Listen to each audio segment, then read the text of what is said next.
Well, happy Friday, everybody. Glad to be back again for another action-packed week. Welcome back to Black Friday, episode 14, where these opinions are not for sale. My name's Christian. We got Omar. We got Chris. We got a special guest today. We got James Dunn at the Done Right podcast. Got to go check that guy out. James, why don't you introduce yourself, man? Hey, thanks for having me. I'm James from the Done Right podcast. Used to be a U.S. Air Force firefighter.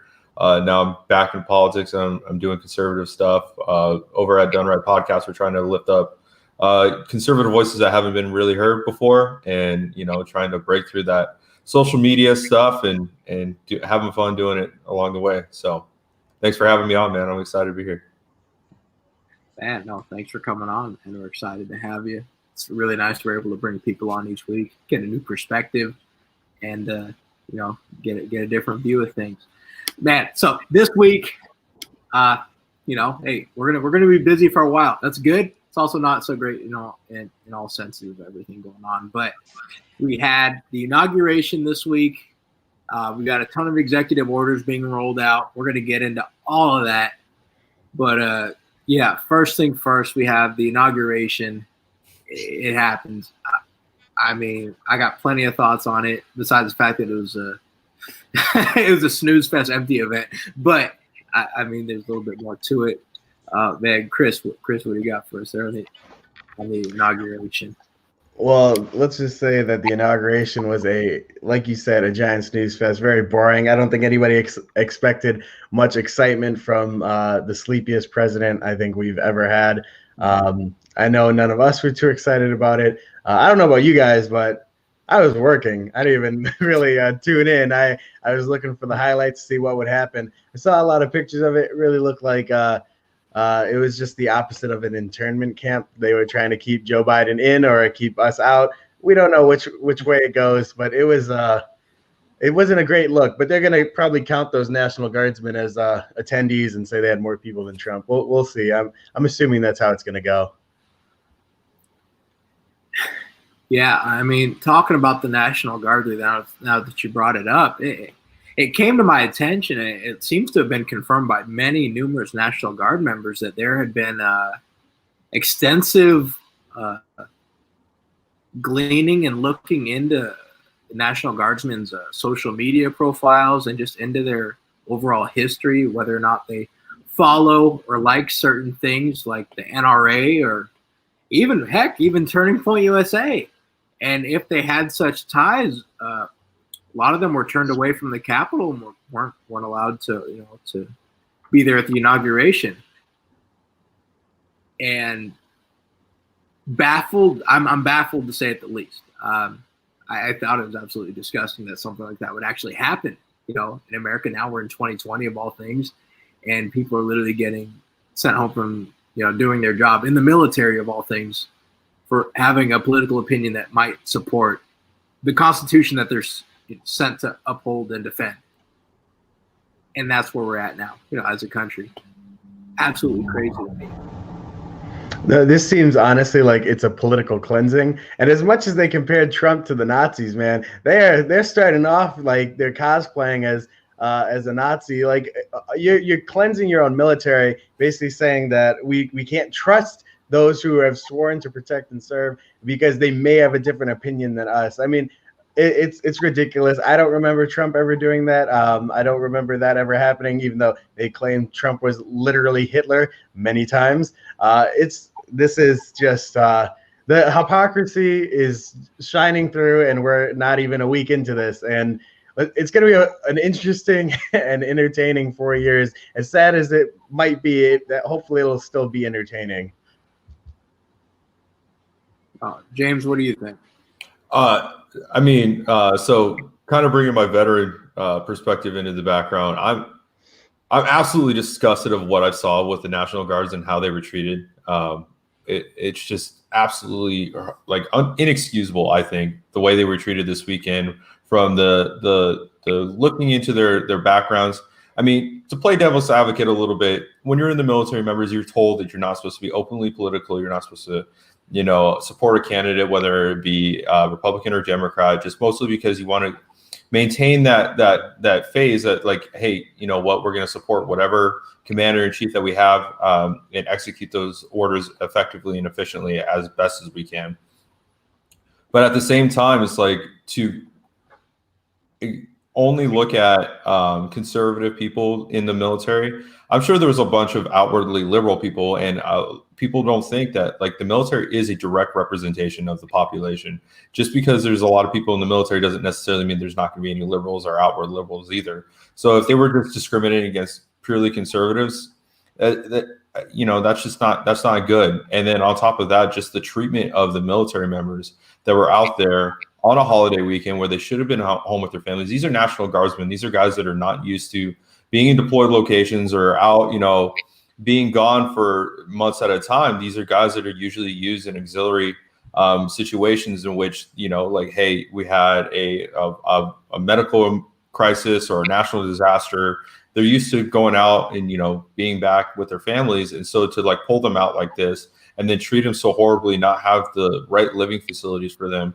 I mean, to have thousands of National Guardsmen that have to share one bathroom with 2 stalls, 1 outlet, and they have to use one of the outlets for a heater, like, it's just absolutely disgusting. And I wish I could say I was surprised, but during my time as in the military, we saw stuff like this all the time. We saw sequestration under the President Obama, and we saw many members of the military go on deployments, go to Iraq, serve their country, risk their lives, and then come home to a pink slip saying that, hey, you got 30 days because you're being laid off because you didn't make rank in time, or we want to retire you a little bit early so that we can save some money. So there's certain points where I even had to bring my own toilet paper to work when I was in the military under the Obama administration. And I'm not surprised that I'm going to see an extension of the Obama administration under the Biden administration. And we're going to see a lot more of this to come. The reason why you hadn't heard about the military in the last 8 years is because President Trump treated them right. I mean, you can look at it this way. When's the last time you heard about a military casualty in the Middle East? Trust me, the liberal media would have told you about it. And if there was a bunch of them, they would have told you about it. But there wasn't any. And so you're going to see a stark contrast between conservatives and liberals in this next administration about how they treat the military. And you're not going to like it. It's going to be something that you're going to want to pay attention to. Omar. Well, as you know, I'm more of the policy and historical nerd of this great group we have. Usually I watch Inauguration. Why? Because I'm the nerd about the peaceful transfer of power. I'm a nerd about pomp and circumstance and things like that. I like the ambiance of it. When right after you get sworn in, they're playing Hail to the Chief. Things like that. That makes me excited. I wasn't excited about yesterday. I watched it because it's just tradition for me to watch it. Even though I was working, I was at an work fair at Georgia Southern. I still watched it on my phone because I still like witnessing the peaceful transfer of power, and it was still peaceful. A lot of people didn't think it wasn't. A lot of people thought Trump was going to try to lock down the White House. No, he did not. He left graciously, and he landed, and he's going about his business, even though the Senate wants to convict him, which I still think is unconstitutional. But a lot of people disagree with me. So, I did not like watching certain parts of it. Though Joe Biden's speech was terrible. He should have came out and said, hey, people that supported Trump, I hear your concerns, and we are going to come together to the table and find common ground. So I wanted him to say that, or at least and he should have said it to say, at least I said it, or at least I tried.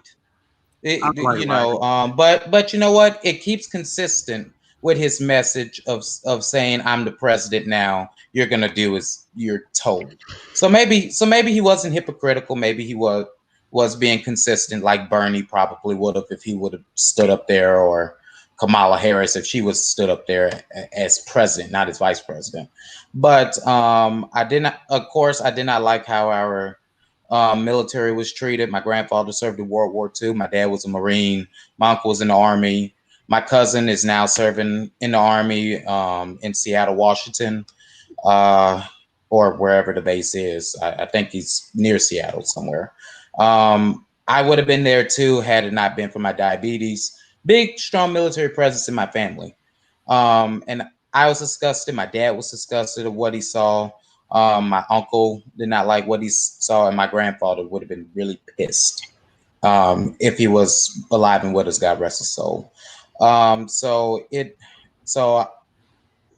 I say all that to say, when Joe Biden said, "God bless our troops" after the end of his speech, that part was very hypocritical. He's the commander in chief now. He should have done better. He should have made provisions better for these folks. If you're gonna bring all these folks in, make better provisions. Do your job, Mr. Biden. Do your job, because now it's yours. So Yeah, it's the whole coming together and unity always sounded nice. They preached about it during the debates, leading up to the election, all those things. That went out the window the second this thing was wrapped up and over. We knew dang well what we're getting into, what it's going to be. Through big tech, through surfing through, military members, the National Guards, like what they like and follow and things that they've been involved with in their previous, engagements in life. That's not what they wanted at all. It was a flat out lie. I still think things are going to get worse before they get better. I don't see us coming together anytime soon. And I'm being 100% honest. Call me divisive, call me whatever. I don't know if I want to come together with these types of people. I don't know if I want to. I'm being 100% honest. I don't think I want to. Way too different, and we value way too many different things. Morals are on the opposite side of the spectrum, and that's I kind of drawn a line. I don't see any sort of similarity in regards to where I see anything eye to eye with them. They don't see anything eye to eye with me, and we're supposed to coexist together like things are just fine when they're out there calling openly violent things upon us, calling us horrible names, and it's not getting any better anytime soon. It's really not. So that's where I'm at with it. I don't know about y'all.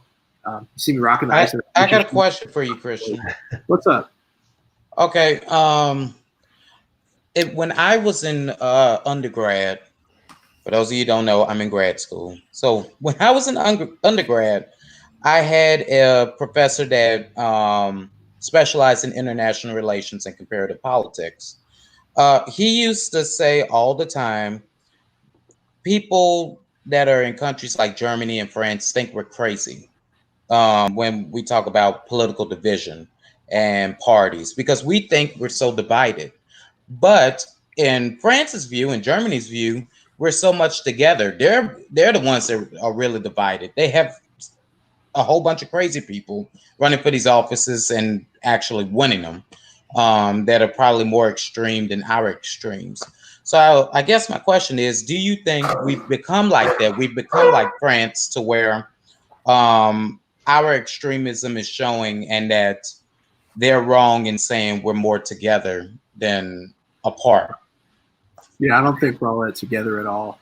The media's played a giant role in where we are right now as a country. If people turned off the TV and turned off the news and everything like that and walked outside, I think we'd all get along just fine. Unfortunately, that hasn't been the case the last 5 years in the news and media. They've convinced people that they're evil.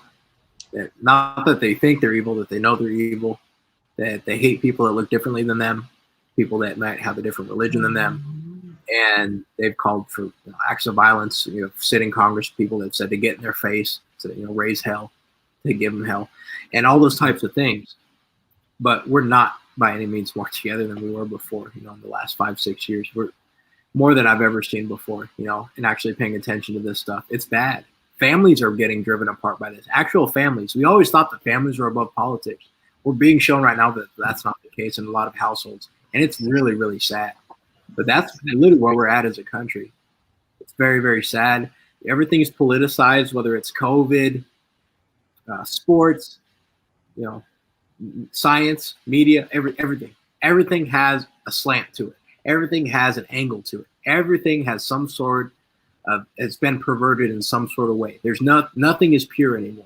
I can't think of anything that's pure anymore out there. And that's just where we're at. And in regards to those countries are minuscule in comparison to the United States, the size of them. And still, we're one side of the spectrum here, one side of the spectrum over there, And, there's a lot of everyday Americans that just want to live their life and be left alone. I think there's a lot of them there, but, they'd never know that. They'd never know that. They turn on the TV that think that we're exactly way too far on the opposite side of the spectrum. And the more they watch it, the more they believe it. The more they believe it, the more they're going to become that. And that's where we're at with it. That's genuinely what I think is going on. I'll pitch it to you, Chris, and you, James. What do y'all think about that? Do y'all think France is right? And even though we're not coming together, we're more alike than we are not alike, or is it more complicated than that? What do y'all think? Well, I'll start, and I'll say that, like Omar, I was a political science major, so this definitely is a little up my alley. I think that in the United States, we are becoming more and more, we are becoming more polarized on both ends. And this is not me, I of course lean to the right, but the right does the exact same thing that the left does. They've been calling every single Democrat that ran for president in the last 30, 40, 50 years a communist. And the left has been calling every Republican a Nazi. It's been happening for so long. It's been happening longer than any of us have been alive. And it's going to continue, and it's going to get worse. And every single person who dissents is now an enemy, and we're seeing that in the Republican Party now. Not saying that's bad, because a lot of Republicans are somewhat the enemy, because they're, choosing their career over, serving their constituents in the way that they promised. And that I agree with, they are the enemy. But it's happened a lot where, you'll have a conservative who will stick up for conservative values, but it'll go against the mainstream or what is widely accepted. Or on the left, you'll have somebody who'll stand up, a more moderate, maybe left-leaning congressman or senator, who'll stand up for American values rather than the left-leaning liberal bias that is, pushed on that side of the aisle. And then he's seen as the enemy, or she's seen as the enemy. So I think that we're getting to the point where, France and the rest of Europe are going to have to say, like, yeah, we may only have two parties, but they're getting very, very polarized, and it's only increasing, and it's only going to get worse. And I don't see us coming together anytime soon. Joe Biden is most definitely not the president of unity. And this is going to be a long 4 years. There's going to be violence. There's going to be a lot of, I think that people are going to die. People are going to kill each other. They've been doing it, and it's going to continue. So unfortunately, don't want to have to say that, but it's my assumption, and I think I'm going to be right. Yeah, so I pseudo agree with you on that, but I kind of find myself on the little bit of the optimism of this. The one of the big things that I took away from, so I was a political science major as well, and I took a class that was called Politics of Happiness, which it started off as like everyone was like, oh man, this is going to be a cupcake class, but it was actually a really good course, because it really talked about why certain politics work in certain nations, right?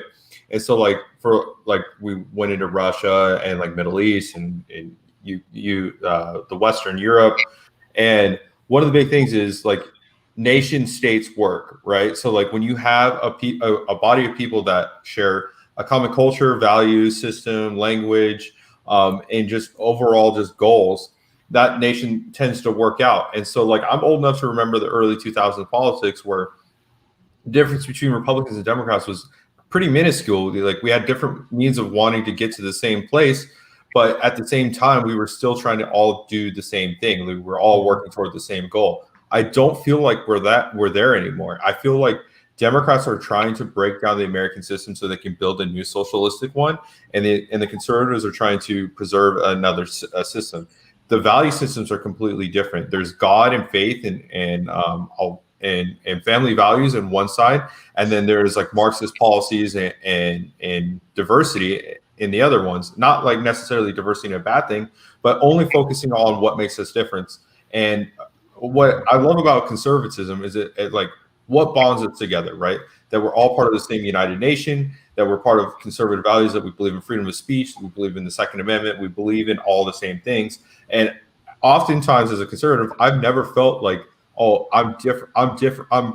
I'm treated differently because I have brown skin and I'm a conservative, right? Like it's always been like, oh hey, I like guns too. Like that's what makes me a conservative. And so I think what's going to happen is we're just going to have to do a better job as conservatives on branding on what the truth is. And it's been really easy to like pick apart what's going on. And I think this Joe Biden administration is going to make it a lot more easy for us to pick apart like what's the gaslighting that the media has been doing. For the longest time, we've been hearing like Donald Trump isn't doing enough, or that Donald Trump isn't doing this, or Donald Trump isn't doing that. And that if the Democrats were in charge and they were able to control everything, that everything would be great and everything's going to be perfect. Cool. Now they have that opportunity for the next 2 years at least until midterm elections to prove to everybody that the Democrat way is gonna change things. They have 100% complete control, and they get to do 100% of what they want to do. Now, if nothing changes in the next 2 to 3 years, then we as conservatives get to go, okay, they had their way, and guess what? Are you better off under Donald Trump, or were you better off under Joe Biden? And I know the answer is going to be extremely clear by the end of this. I mean, look at the first day we were talking about it offshore. 50,000 pipeliners are about to lose their job on the first day of Joe Biden being president. And then he's already talking about getting rid of fracking. He's already talking about he hasn't met with Black Lives Matter. He's broken so many promises on his first day that it's already being something that we can point toward. You hit those segues and those transitions so perfectly, man. You're getting into I'm not calling him Michael Knowles, so yeah. Look, it's absolutely perfect with this, man. Executive orders, Omar. This is right up your alley here.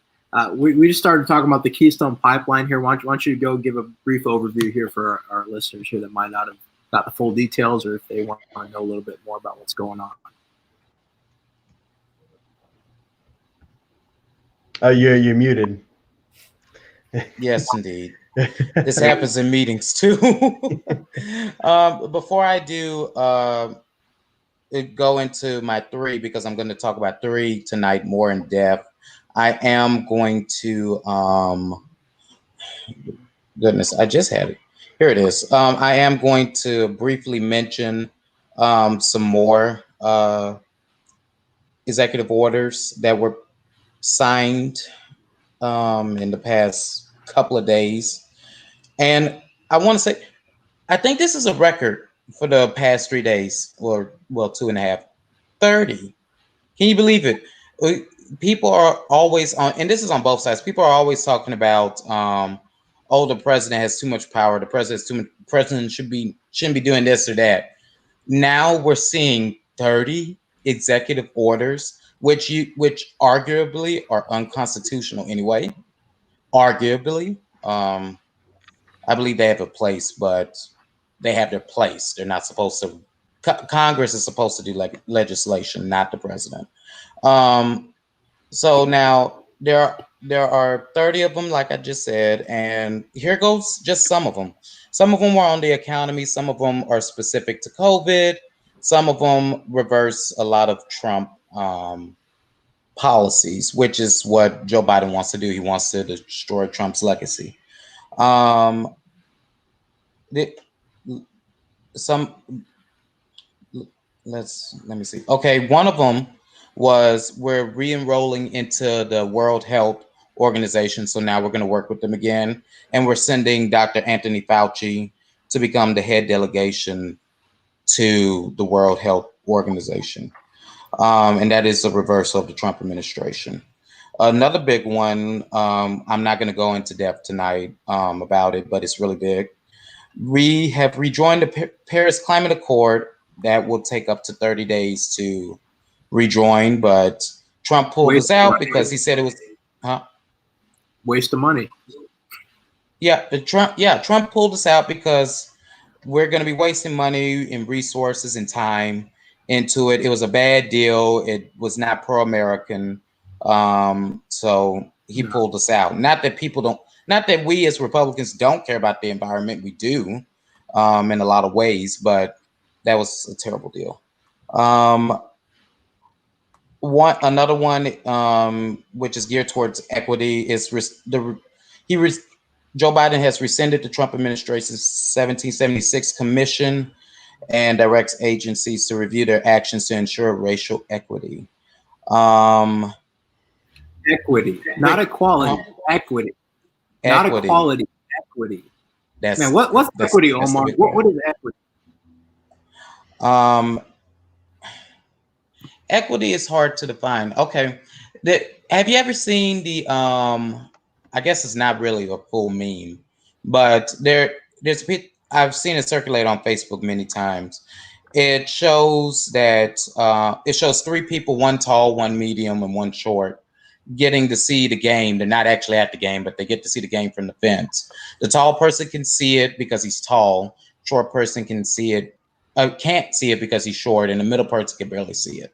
Well, equity would reverse it and give those resources that the tall person would use to be able to see, because they all had one box. I'll say this, they were all standing on one box. So the short person would get both the two boxes, the middle person would get one, and the tall person would get none. So basically, it's like redistributing wealth or redistributing resources to help the lesser person. But anyway, here goes a few more before I get into my targeted ones tonight. How does the government institute equity? How does the government enforce equity? How do they get equity done? Well, I argue that you can't. I argue that you can't while we have have a right to private property. And without taking something from somebody. You can't. No. I think it's possible.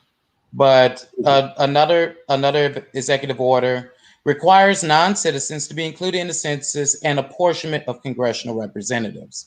So therefore, if they're in the census, that means they can be counted. And that means that not only will the maps change, but federal money will change, and they will go to those new Congress people or those new districts, which is really, really crazy. Let me see. And one more that I'm not going to go into depth tonight because I already chose Keystone Pipeline to talk about, even though James already mentioned it for us. So there's an executive order that Ronald Reagan started. He started this tradition called the Global Gag Rule, which means America was funding abortions abroad. So the Hyde Amendment, which was instituted to keep federal money out of abortions in the United States, was not necessarily translated to other countries. So what Ronald Reagan did in the 80s, he signed this rule in order to make sure that our tax dollars were not going to organizations that supported abortion procedures around the world. There was no need for Bush to re-sign that because it was already law and Bush succeeded Reagan, right? And then when Clinton came in, Clinton reversed it. When Bush Jr., when W came in, he reversed that and brought in the global gag rule. Obama reversed that decision when he came in office. Trump reversed that decision when he came in office and reinstituted it. And now Joe Biden has followed suit.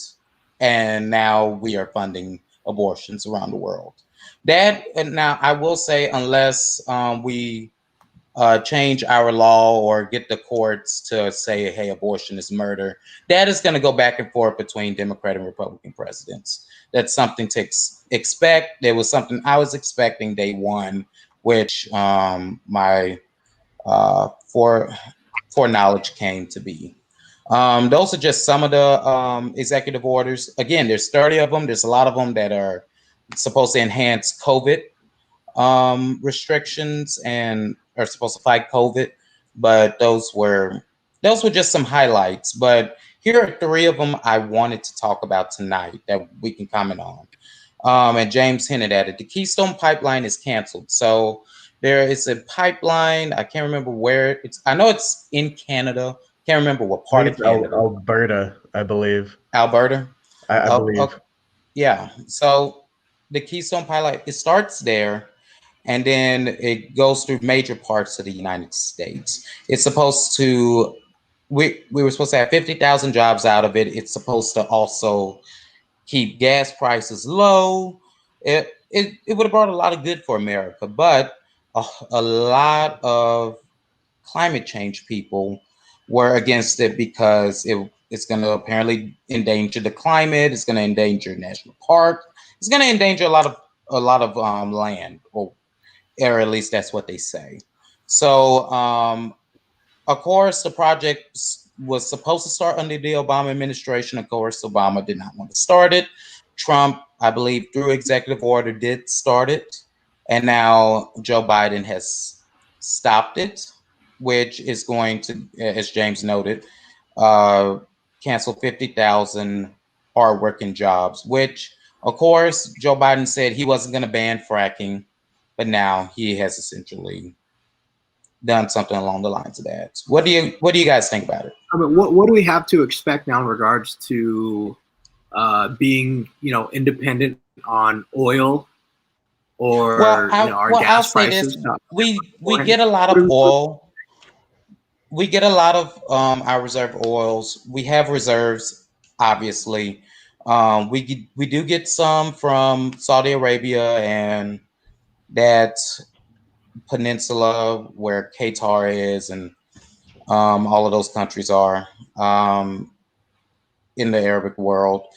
And we do get a lot from Canada. That's something I had to learn in the past few days. We get a lot of oil from Canada. Apparently, we're still going to get a lot of oil from Canada, but I'll say this. Gas prices were pretty low while this Keystone Pipeline was running. And now we're seeing it. And I mean, I'm telling you, I just gassed up maybe yesterday, right? And from the day that Biden said he was going to cancel it up till now, gas prices have skyrocketed for me, at least 50 or 60 cents per gallon. Yeah, I'd love to jump in on this one. So yeah, the one thing that I could say to kind of put the emphasis on this is why the Keystone Pipeline is so important, and it makes no sense to me why environmentalists do not like it, is we're going to use gas, and we're going to continue to use gas until they come up with a viable solution for electric cars or sustainable cars in the future. Unfortunately, right now, these electric vehicles that they have, especially like the electrical trucks that they have been talking about, cannot take the load of major transportation. So like California did this executive order kind of earlier last year where they talked about no diesel or no car, or whatever petroleum-based vehicles will be allowed in California in 2025 or 2030, something relatively close. So good luck trying to get your food and trying to get your stuff.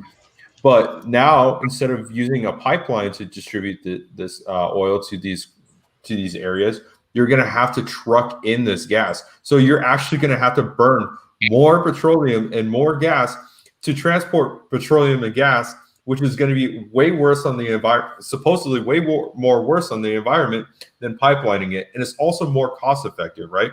You don't have to pay a trucker to drive across America with petroleum to get to the gas station and burning more oil, right? So like, for example, we have a pipeline that goes between Texas and Arizona. And so the closer you are to that pipeline, the cheaper your gas is. Just between Phoenix and Arizona, or Phoenix and Tucson, where the pipeline ends, it is a 60-cent difference between gas prices. And it's in the same state, in the same area with the same taxes. 60-cent difference with the pipeline. So for these liberals that are talking about they're anti-pipeline, they really don't know what they're talking about. And it's a lot of these radical liberals that just don't want to use gas at all, but they don't have a solution to replace it. So unfortunately, they're just going to have to pay more for gas.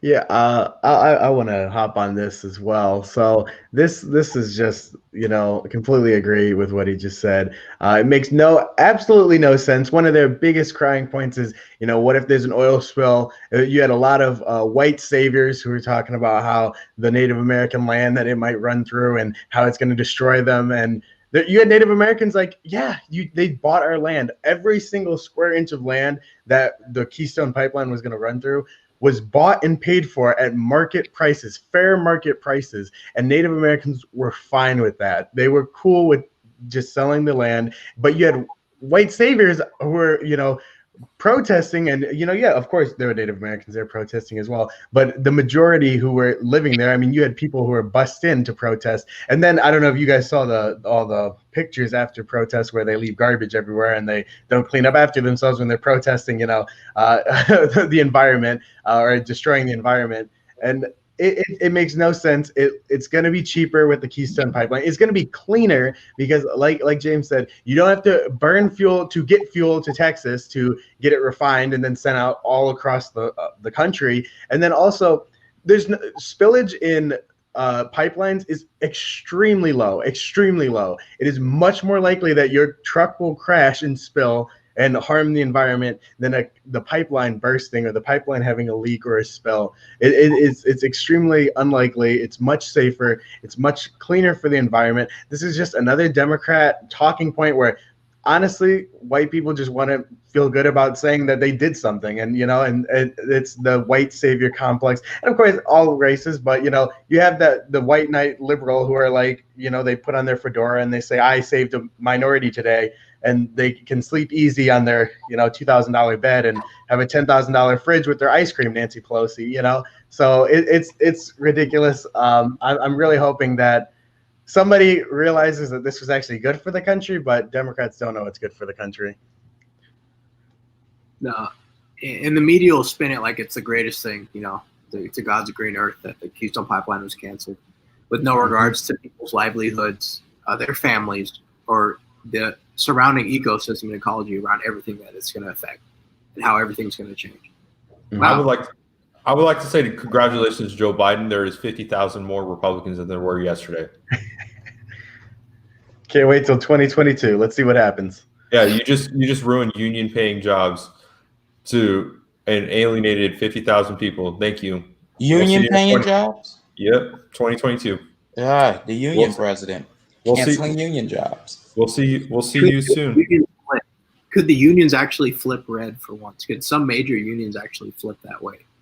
So what's crazy is, like, I'm from Las Vegas, which is a strong, heavily union town, right? Mm-hmm. And it really benefits a lot of people to be in the unions there, especially with the long hours and like the 24-hour town. Like a lot of people get really abused with the work schedules there.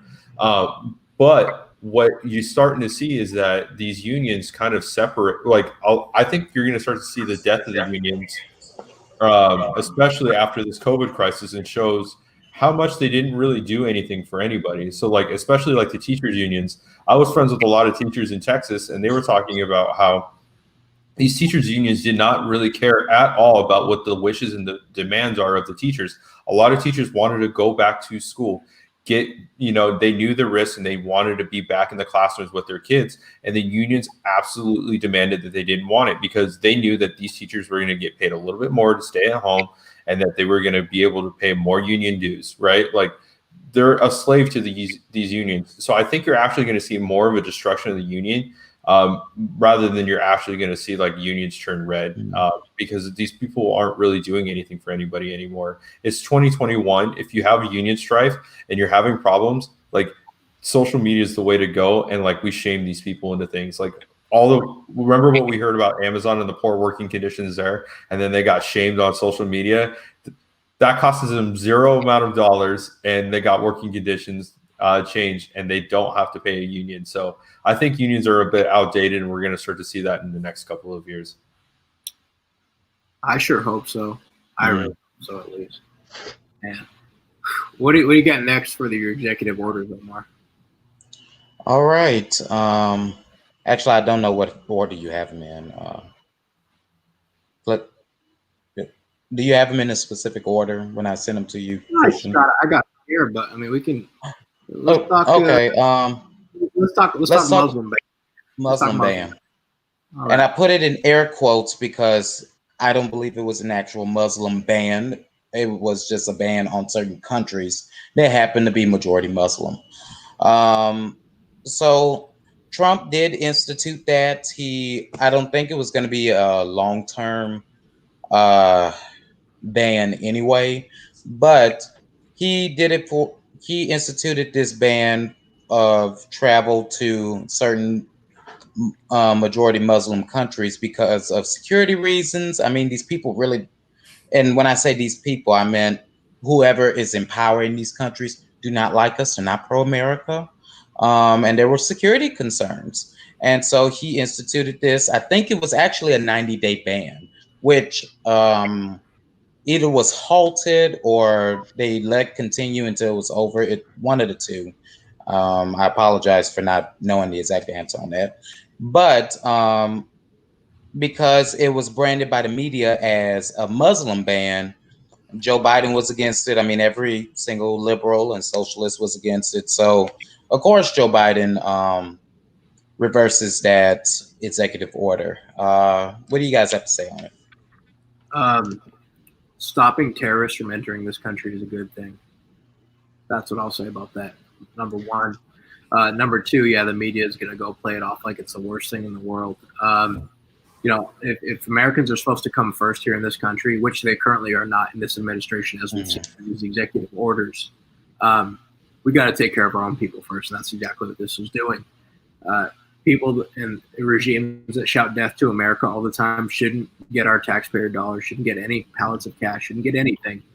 And we should probably vet who these people are coming into our country and actually like look into who they are, because that's what a country does, is they look at who comes in and who goes out. That's really what a country's supposed to do.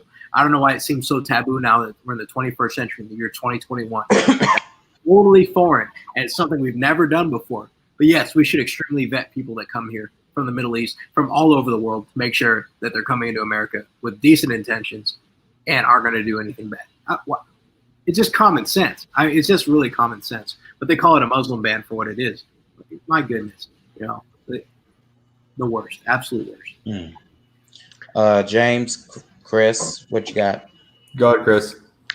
I'll say didn't ban enough of them. And I don't mean Muslims. I mean, they didn't put enough countries on this list. Put more countries on this list. Too many countries hate America. Don't come to America. We don't need you here. We actually have an abundance of people who aren't trying to work right now because we have a welfare state, and we don't need you to come and burden our payroll on that welfare state. I want people to come here who actually want to come here and better their lives. I'm a big believer in that. I've said this on this podcast before. I want a big beautiful wall with a big beautiful door, but I have no sympathy. I have no empathy for those that hate our lifestyle and hate us. And they then chant death to America, like Christian said, and then want to come over here, or they want our welfare, they want our foreign aid.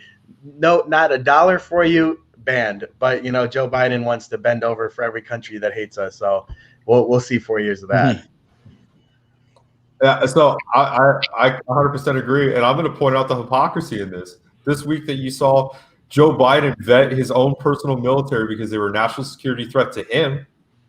And that was acceptable, and that was lauded by the military and lauded by the the media, that it was okay to go through the National Guard and to make sure that they're okay to be in the White House and in the Capitol because it's his personal protection. But he doesn't want to do the same thing when it comes to our own national security and for our own people. Exactly. He doesn't want to vet these kind of people coming into the country. He wants to be politically correct, and he wants to make friends with people that don't really care about us too much.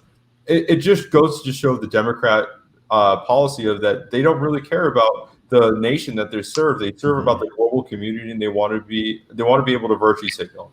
And at the end of the day, how are you going to treat people from a terrorist-ridden country better than your own National Guard? That makes no sense to me. And so, at the end of the day, it's just it just goes back to the liberal hypocrisy of we'd rather virtue signal to you and be hypocrites than actually do what's right for the American people. And these are the two worlds that we were living in, what I was talking about before. We're living in two completely different nations right now with two completely different ideals. And this just really highlights that. Yeah, it is crazy. It's terrible. I think it just brings up a whole bunch of security concerns. And I do want to make mention of this. We're not saying we don't like Muslims, folks. That is not what we're saying at all. I know several Muslims, and they're great people. I absolutely love them to death. Very hospitable. Can I make a clarification? Can I make a clarification? Yeah, for those of you that don't know, Muslim is not a race. Right. For the people that don't realize, Muslim isn't a race. If you're racist to Muslim, that's not a race. You can't be racist to something that's not a race. Okay. All right. Just want to clear it up. Go ahead, Omar. No, I appreciate that. But you know,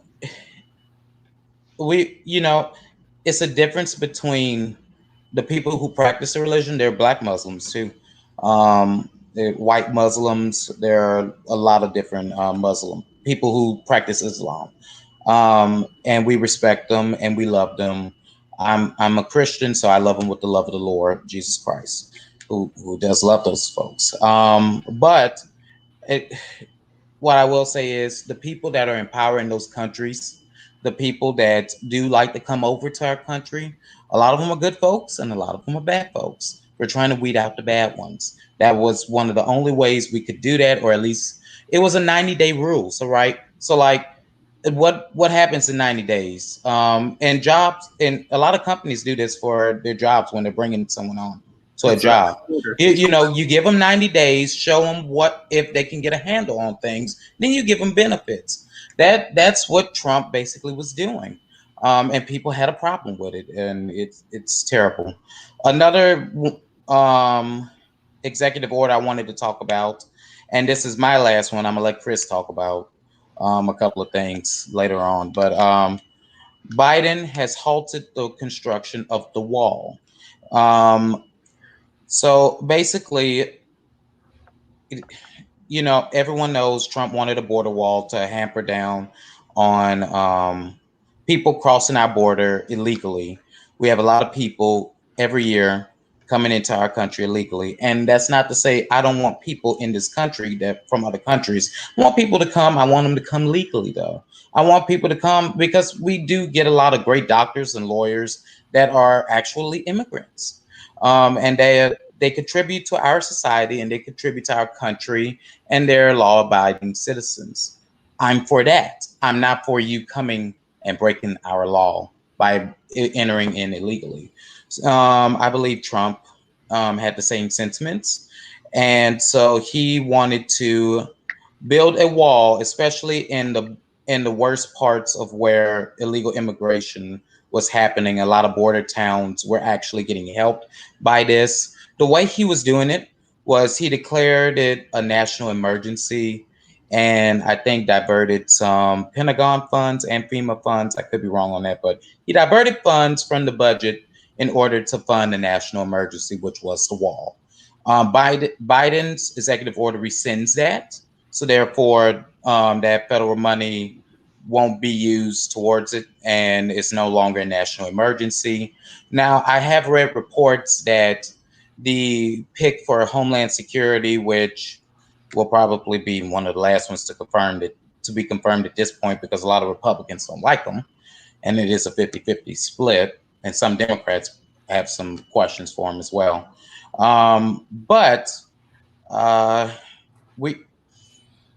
It's been said that this person does not necessarily want to stop the construction of the wall. He just wants to fund it properly, and that may actually happen. If it does, well, I don't like that he stopped construction of it because it needs to be finished. But at least at that point, Biden will recognize we needed a wall. I mean, think about it. Hillary said in the early 2000s, we need a wall. I don't know if we'll call it a wall, but we need a wall.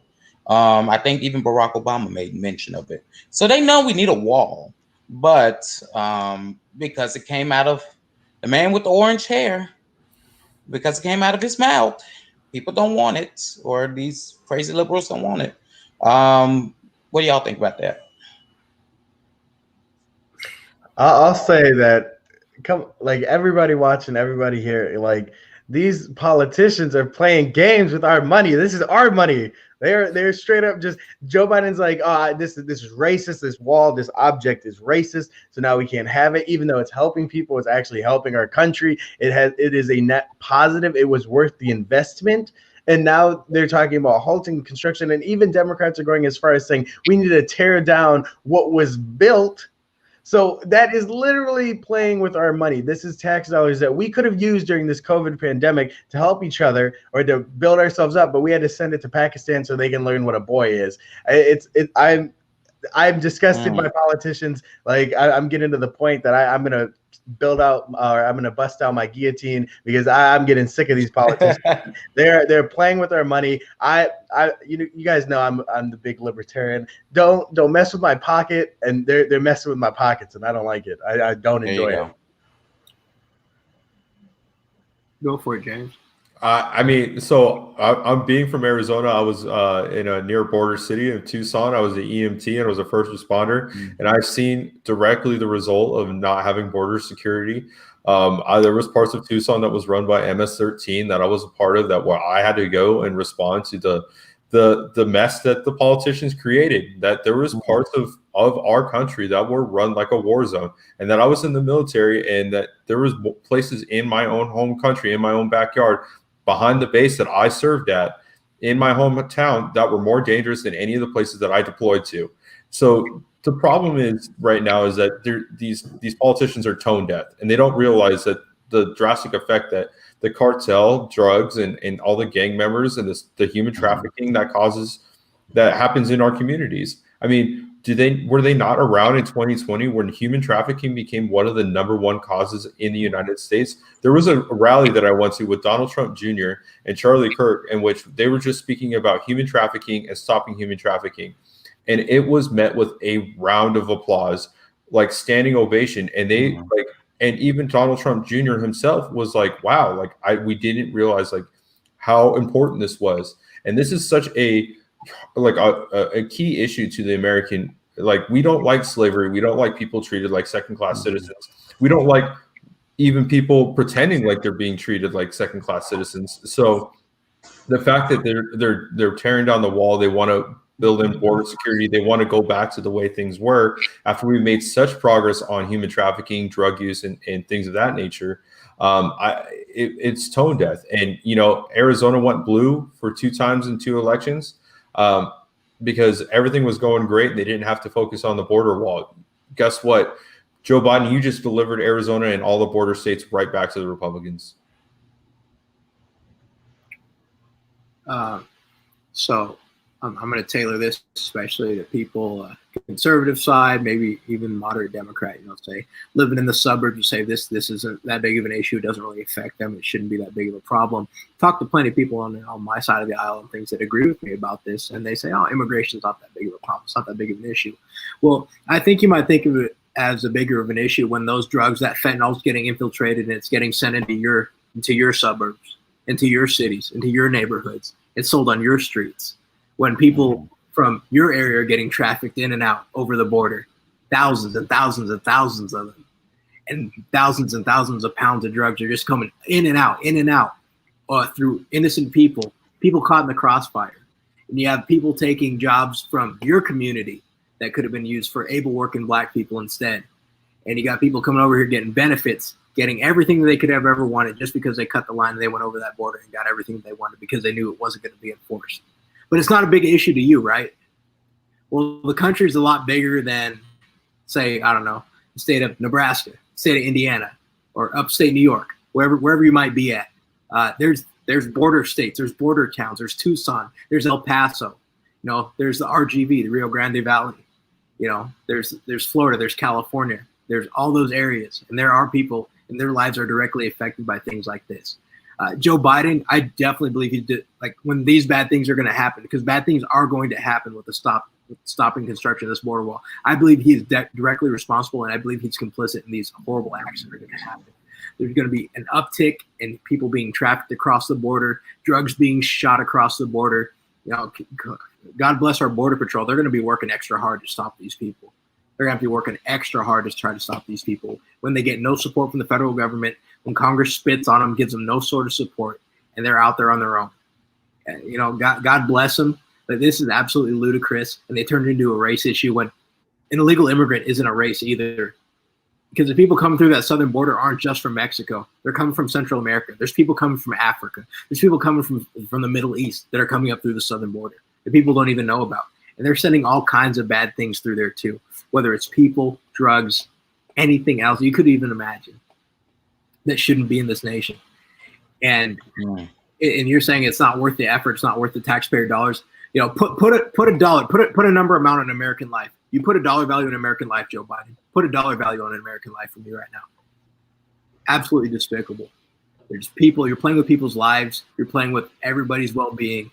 And those are the people in the suburbs, people that think that they're holier than thou. They just let him in, just let him in, just let him in. It's bigger than that. It's way bigger than that. You're out of your league. Do some research and look into this and what the real ramifications of this are.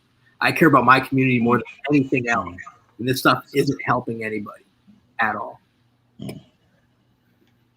Right. Preach, brother. There you go. Sorry. I know y'all have heard from me enough already. The only other thing I wanted to talk about is apparently this is one of the first administrations in a long time that did not have someone confirmed, not sworn in, but confirmed it from the cabinet picks. But a couple of people have gotten confirmed today, and I think maybe on Wednesday when Biden was inaugurated. The first one that was confirmed was Avril Haines. She apparently is an American lawyer who is now the director of national intelligence. We have James, am I right? Is it around 20 intelligence agencies? Am I correct on that? Honestly, I don't even keep track because they pop up consistently like no other. Right. I know the CIA. FBI, I know the CIA FBI, and FBI. And yeah, and then you also have military intelligence as well. Right. But this was the first person in Biden's cabinet to be picked. And there are cabinet positions that are not technically cabinet positions, but they can be classified as such. And that's at the discretion of whoever is the president. And this is one of them. Sometimes it's a UN ambassador. They're switched in and out within the cabinet or not. That's an aside. But another one was Lloyd Austin. Lloyd Austin is a former general under the Obama administration. He is now the Secretary of Defense. He's the first African-American to be leading the Pentagon, which is the biggest, apparently it's the biggest agency in our federal government, which rightfully so, it's our military. So he was confirmed. There should be several other people confirmed. Another one that was confirmed today, at least in committee, and her confirmation should be tomorrow, is Janet Yellen, the next Treasury Secretary. She was unanimously voted upon with a yay vote by the Finance Committee, which I believe is now headed by Elizabeth Warren. Red flag. But apparently people on both sides will agree that she will do her job fairly and will be professional about it and that she's qualified. Just really quickly, what do y'all think about these couple of picks? I don't know a whole lot about them, to be honest with you. I'm not gonna lie, like I know these people and what they do. But don't know. Apparently Trump picked people with name recognition. These folks, a lot of them, if I were not as heavy into politics and policy and government as much as I am, or at least the nerdy stuff about it, I wouldn't know who these folks are. And I barely know who these folks are. So I get that. But you know, yeah, I mean, that's all I have for you. I mean, I could jump in on that. So, like, first of all, with General Austin, did a little bit of research into his background.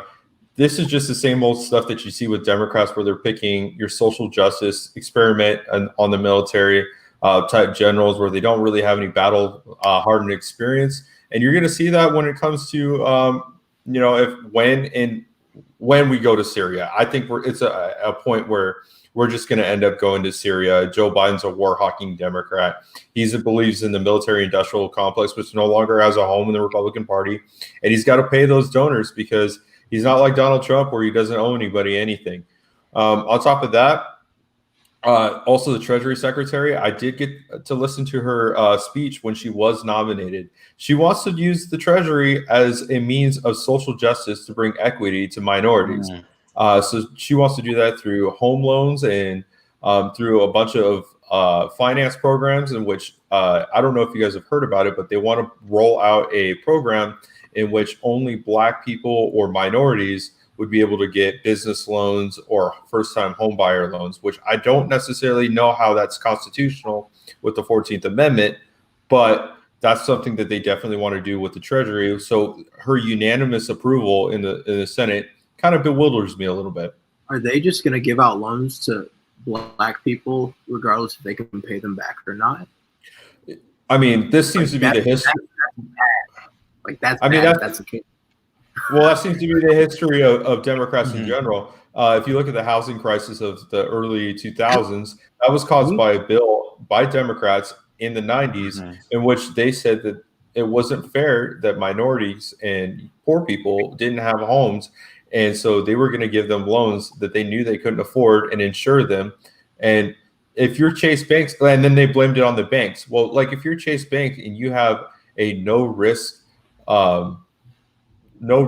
opportunity to make money, like why wouldn't you take the money? I don't see why they wouldn't. Those loans were insured by the government, and I assume a similar structure is going to come through, because what do we hear? If those who don't pay attention to history are doomed to repeat it, and you're going to see that with the student loans that come by right now, and you're going to see that with these Black-owned business, that these promises, they're going to promise that you're going to be able to own your own business and you're going to be a successful Black business owner. But at the same time, they're going to screw you on the back end. And when these come into fruition in 4 to 8 years, they'll be able to blame it on a Bush or a Trump or whoever the next person is in 8 years and say, "Oh, see, it was systemic racism is the reason why your business didn't fail, not because we screwed you over with a deal that was going to fail in the beginning." You know, James, I'm glad you brought that up because it's funny. Yes, there was a time in America. And if you're someone that is left-leaning watching this, I'm explaining some history to you right now. Yes, there was a time in America where banks would not lend to Black folks, responsible people that paid their bills on time. They would not lend money to Black folks to create a business or to own a home because of their Black skin. Yes, there was a time in America that happened, and it's wrong. That part of it's wrong because of Black skin. Now, if you are an irresponsible person, or you're not in a position where you may be responsible in your head, yeah, probably so, but you're not in a financial position to take on a loan, then you shouldn't be getting a loan. But that is pretty much the standard for everybody now. I think civil rights legislation already should have curtailed at least most of that discrimination, especially within the housing markets and things like that. It should have already happened. Of course, there are going to be some inconsistencies. We're imperfect beings, so there are always going to be inconsistencies, and we'll try to root those out.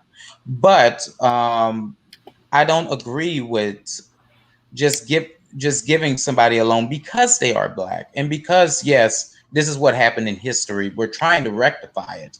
You know, my dad, he is a preacher. He used to be a bishop and was over a church, right? So my dad used to say, hell is paved with the road to hell is paved with good intentions. And I'm going to reference a Bible story. During the time of King David, and King David, of course, he fought many wars. And I am doing heavy paraphrasing, so please don't judge me. There was a time where the Ark of the Covenant, which held the 10 Commandments, and during certain times of the month, you know, that God is is supposed to come through the Ark of the Covenant and bless the people, or forgive sins or whatnot. That's how they communicated with God, through the Ark of the Covenant, right?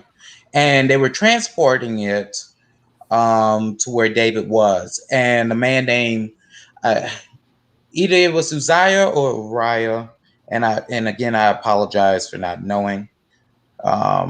Basically the Ark of the Covenant was about to fall off of what they were carrying it on, and the man had good intentions, but because he was not supposed to do it, God killed him on the spot. And I think the ark was damaged or lost or something like that. Now, he had a good intention, but guess what? He had to pay for his good intention. Got a lot of Democrats, even I will say a lot of socialists, they think they have good intentions, and they may actually truly believe that this is going to help people. But like I said before, the road to hell is paved for good intentions. Just because you have a good intention does not mean it is for everyone's good, or it is for the good of the people of those folks who it is meant for. So this is one of those programs, one of the many programs they're gonna try to implement that had good intentions, but it's gonna backfire.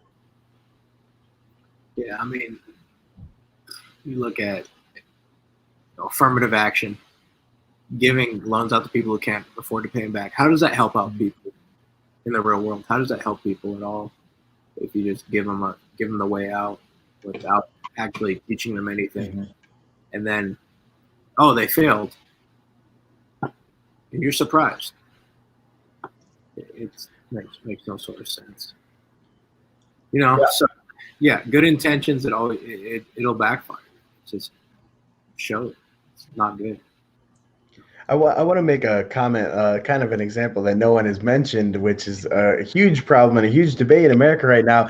Student loans. This is student loans. The government gave out student loans to dumb 18-year-olds. They gave them tens of thousands of dollars, expected them to pay them back. And now you have people who are saying, well, my African dance theory, a bachelor's degree, I can't afford my $500,000 in loans I took out. Government, can you please pay that for me? And that is exactly what's going to happen again if they start giving out business loans to black people, home loans to black people, or just anybody based on their race. I mean, it's going to be black people because they want to keep the black vote until they basically naturalize enough immigrants to replace black people, and then they're going to throw black people to the wayside. I mean, this is exactly what's going to happen. And I guarantee if this continues down this road and they give out these loans to black-owned businesses and minority-owned businesses and minority students or minority homeowners, then in 15 years or 10 years or 8 years, we're going to have a lot of homeless or jobless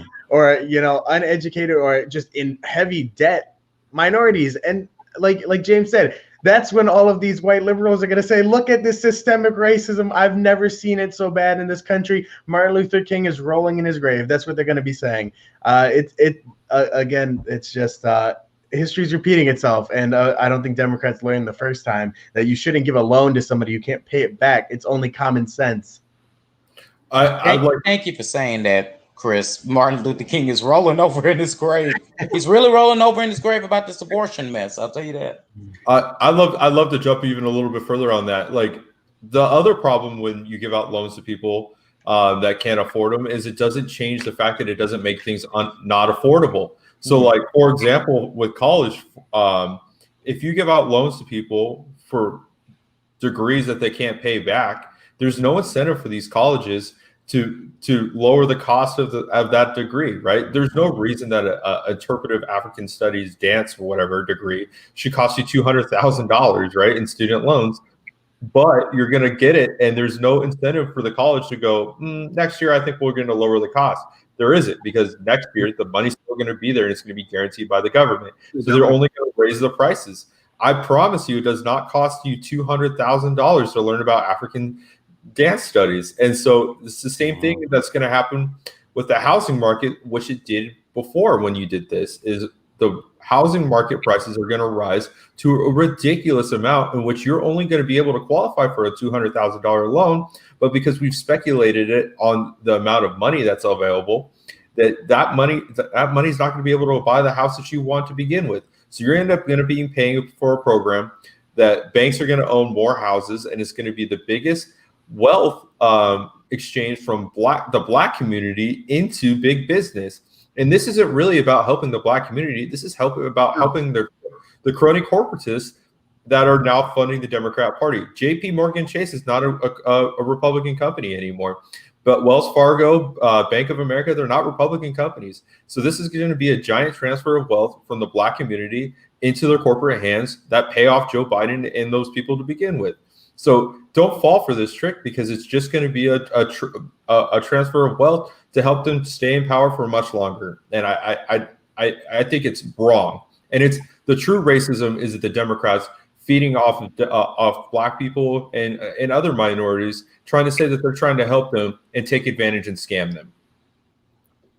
My last thing here: how does this help black people generate generational wealth? It doesn't.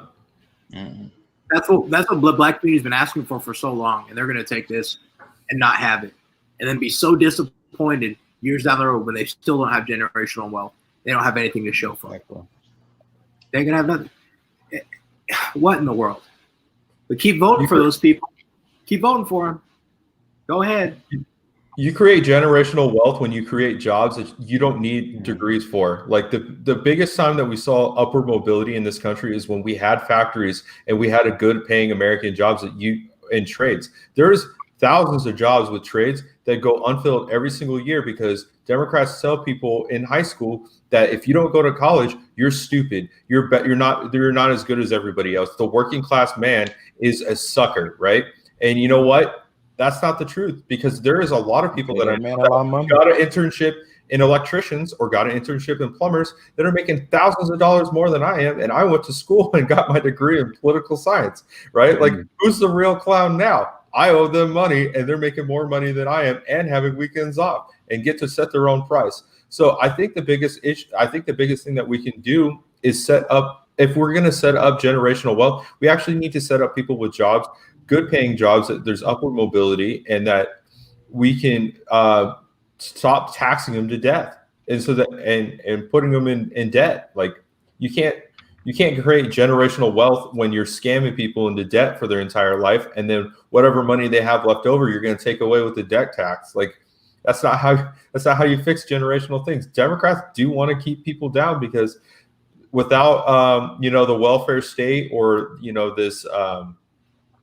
this minimum wage type thing where they want to give like everybody $600 a month, they're trying to scam people into being reliant on the government, and they're taking advantage of black people. And I think it's absolutely wrong, and I think it's racist.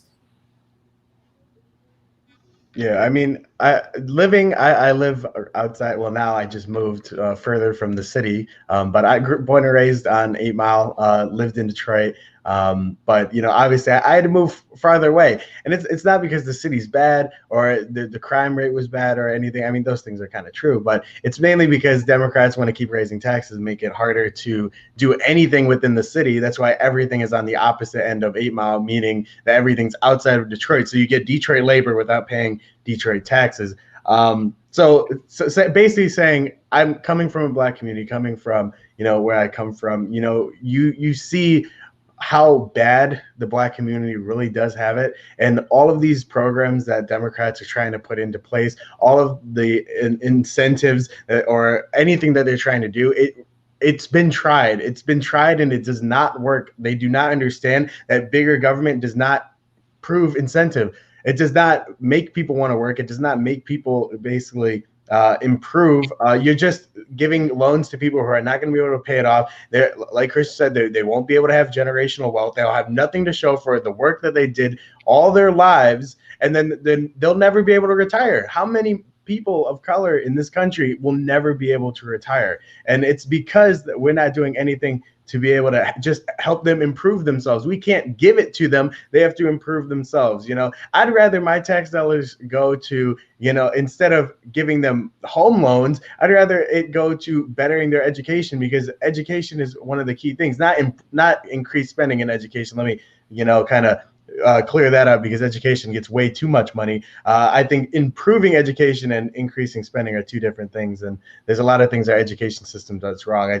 So no one sound bites me and say, look, Chris said this, but I think that it's very important that instead of just trying to give anything to just the minorities because they are minorities, we need to help them kind of catch up and get that generational wealth, so we can really truly live in a society where we no longer are seeing race, or we're no longer living in such a socio-economically segregated country. And usually that is by race, because poor people a lot of the time in urban cities are minorities, and it happens. And it's just a long piece of history that's unfortunately still in this country that we need to fix. So how are Democrats going to do it?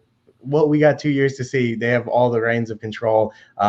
And I have a feeling that it's only going to get worse, because Democrats are going to do something stupid, but at least they'll be able to sleep really nice on their silk pillows.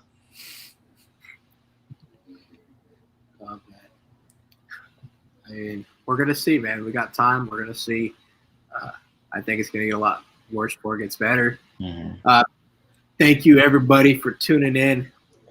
Great week here this week on Black Friday. Thanks for tuning in. If you guys are interested in sponsoring an episode, please reach out to either me, Omar, or Chris, or hit our page up at Black Friday NFS. We'll be more than happy to take care of that and get you on our sponsorship. And thank you again. We'll see you next Friday. Everybody have a great weekend. Bye. Peace.